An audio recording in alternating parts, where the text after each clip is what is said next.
अध्यक्ष महोदय, मला बोलण्याची संधी दिली त्याबद्दल मी आपले आभार व्यक्त करतो। सन 2025-2026 च्या अर्थसंकल्पात माझे विचार व्यक्त करण्याकरिता मी उभा आहे। माननीय अध्यक्ष महोदय, एक अत्यंत यशस्वी आणि सर्वसामान्य जनतेच्या हितास्तव तसेच महाराष्ट्राला प्रगतीपथावर नेणारा अर्थसंकल्प मांडल्याबद्दल माननीय अर्थमंत्री महोदय तथा उपमुख्यमंत्री श्री अजितदादा पवार व यांचे सरकारचे मी मनापासून अभिनंदन करतो। शेतकरी, शेतमजूर, महिला, युवक, सर्वसामान्यांचे कल्याण याला केंद्रस्थानी ठेवून हा अर्थसंकल्पाची उभारणी करण्यात आली आहे। महाराष्ट्र आता थांबणार नाही, विकास आता लांबणार नाही, या दृष्टिकोनातून या अर्थसंकल्पाची रचना करण्यात आली आहे।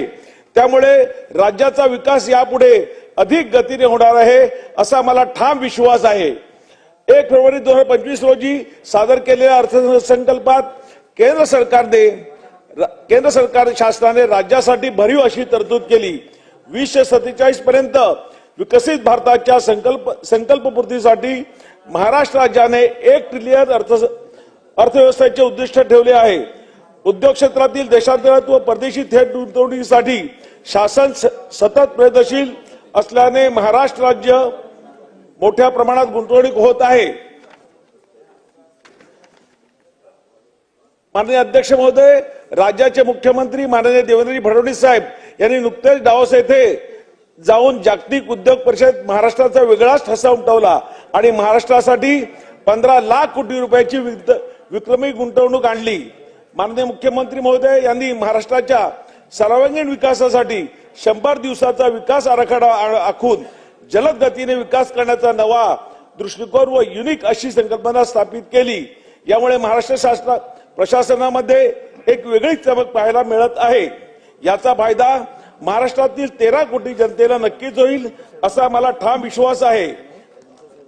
अध्यक्ष महोदय, दीनदयाळ अंत्योदय योजना राष्ट्रीय ग्रामीण उपजीविका अभियानांतर्गत सन 2025-26 मध्ये 24 लाख माझ्या भगिनींना लखपती करण्याचे उद्दिष्ट या सरकारने ठेवल्याबद्दल मी त्यांचे विशेष आभार मानतो।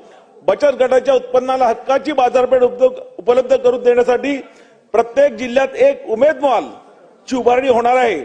महिला सक्षमीकरणासाठी सरकारचे हे पाऊल नक्कीच कौतुकास्पद आहे। माझ्या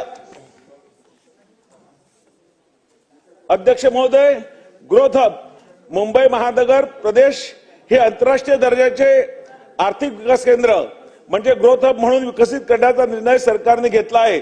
यामध्ये वांद्रे कुर्ला संकुल, कुर्रावळी, वडाळा, गोरेगाव, नवी मुंबई, खारघर व माझ्या विरार आणि बोईसरचा या ठिकाणी आंतरराष्ट्रीय दर्जाचे व्यापार निर्माण होणार आहे। यामधून मला शासनाला विनंती करायची आहे की वसई विरार शहर महापालिका क्षेत्रातील नालासोपारा पश्चिम व वसई पश्चिम येथील सुमारे 1500 एकर शासकीय जागा आहे, शासकीय जमीन आहे। मुंबई महानगर विकास प्राधिकरणाकडून वांद्रे कुर्ला संकुल बीकेसीच्या धर्तीवर विकास केंद्र उभारण्यात यावे अशी मी विनंती करतो। वसई विरार महापालिका हद्दीत रोजगाराच्या संधी उपलब्ध नसल्यामुळे येथे मोठ्या प्रमाणात कर्मचारी वर्ग नोकरीसाठी मुंबई उपनगर शहर, नवी मुंबई, ठाणे येथे प्रवास करतो। सदरी विकास केंद्राची उभारणी झाल्यास येथे उद्योग तसेच नोकरदार वर्गाला या ठिकाणी रोजगाराच्या संधी उपलब्ध होतील। अध्यक्ष महोदय, वाढवण बंदर एक मोठं बंदर जगातलं होत आहे। माझी शासनाला विनंती राहील की या प्रकल्पामुळे निर्माण होणाऱ्या रोजगारामध्ये आमच्या पालघर जिल्ह्यातील व वसई विरार मधील भूमिपुत्रांना प्राधान्याने रोजगाराची संधी उपलब्ध करून द्याव्यात। अध्यक्ष महोदय, 3582 गावांना 14000 किलोमीटर लांबीच्या सिमेंट कॉन्क्रीट रस्त्याला जोडणारा निर्णय सरकारने घेतला आहे। मुंबई अहमदाबाद नॅशनल हायवेवरून वसई, नालासोपारा व विरार यामध्ये जोडणारे 5 रस्ते यामध्ये आहेत। या रस्त्याच्या दुरुस्तीसाठी वर्षाला 150 कोटी रुपये पॅचवर्कसाठी अध्यक्ष महोदय खर्च येतो आम्हाला। तर ह्या रस्त्याचा त्या रस्त्यामध्ये समावेश करण्यात यावा व या रस्त्याला काँक्रिटीकरणासाठी शासनाने आम्हाला मदत करावी। अध्यक्ष महोदय, उत्तन ते विरार असा सागरी सेतू व जोड रस्ता 55 किलोमीटर लांबीचा व 87,427 कोटी रुपये किमतीचा प्रकल्प हाती घेण्यात येणार आहे। याबद्दल मी शासनाचे अभिनंदन करतो। अध्यक्ष महोदय, येत्या 5 वर्षात एकूण 237.5 किलोमीटर लांबीचे मेट्रो मार्ग कार्यान्वित होणार आहेत. भाईंदर नायगाव दरम्यान वसई खाडीवरील प्रस्तावित मेट्रो मार्ग 13 सहित खाडी पुलाचा प्रस्ताव शासनाने मान्यता देऊन निधी उपलब्ध करून द्यावा व मेट्रो वसई विरारपर्यंत आणावी. अध्यक्ष महोदय,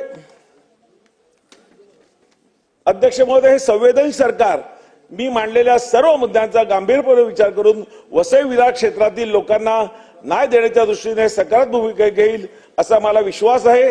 शेवटी मी एवढंच सांगेन की माननीय मुख्यमंत्री महोदय, माननीय शिंदे साहेब, आदरणीय दादा यांच्या नेतृत्वाखालील महाराष्ट्रात अजून अधिक प्रमाणात प्रगती करणार आहे आणि हे महायुती सरकार 13 कोटी जनतेच्या इच्छा आकांक्षा पूर्ण करणार आहे. मी या सरकारचे अभिनंदन करतो आणि इथेच थांबतो. धन्यवाद. आमदार